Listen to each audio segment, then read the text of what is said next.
Hi there. My name is Cindy Stanford, and the one thing I want you to take away before I tell you my story and my formula is action is overthinking's enemy. Action is overthinking's enemy. I wanted this conversation or this talk about my story when I talked to Coach Love, and I said that I will never forget that in September of 2020, I was on my knees and I had to figure out, how do I keep ending up here?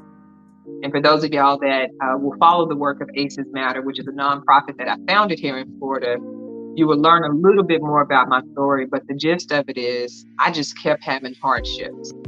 I'd done a lot of work, and hardships just kept following me. It was like a shadow, and it wasn't making sense to me. And I remember a day in September of 2020 that I finally broke down, and I remember being in the shower and I just broke down and I said, God, please reveal me to me.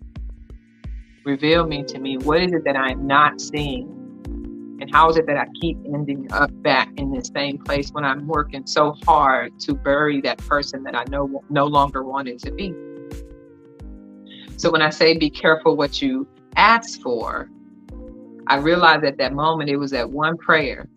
The moment I changed what I was asking God for is the moment I started to see a difference in what I was receiving.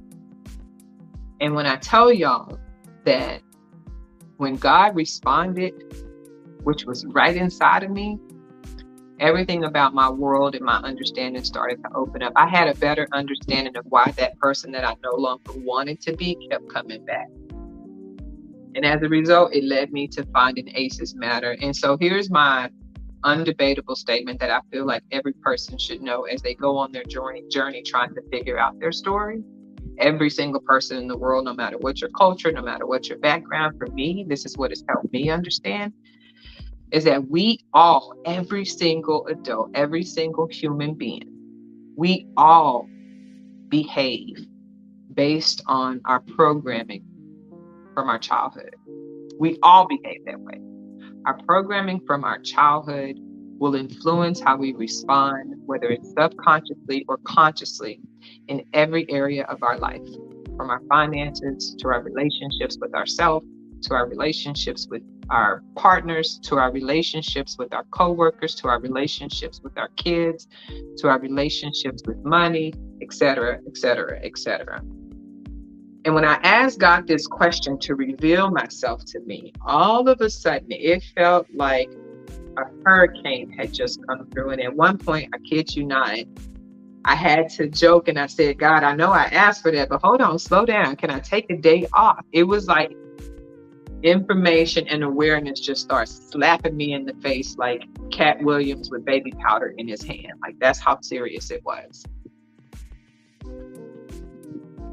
And my big aha moment, when I understood that every single adult, whether subconsciously or consciously, will behave based on their programming in childhood, that was the answer that God had given me, which led to me starting ACEs Matter.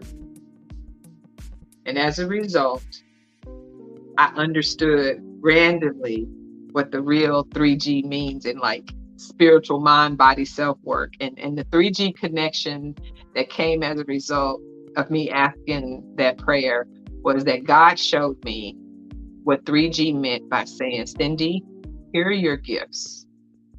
And here is how I would like you to use them while the fleshly part of you is on earth. God revealed to me, here are your growths. That's the second G. Here are the things that I'm not going to answer for you right now, but I'm going to continue to give you wisdom and awareness. And hopefully, as a result, you develop discernment so that you can start growing in those areas. And then the last thing that came as a result of that is that I started to understand exactly who God was, and that the solution was me. The solution was me. I didn't have to stay in this place of where I'm looking for somebody to blame why I'm here where I am and all this work that I've done. And I realized that the flesh is one job. The flesh is one job. The flesh, F-L-E-S-H, the flesh. While we're here on earth, it has one job. and that is to maintain its balance, its safety. And once I figured out how to get my body back to safety, that was one of the ways God revealed me to me. My body wanted to be safe.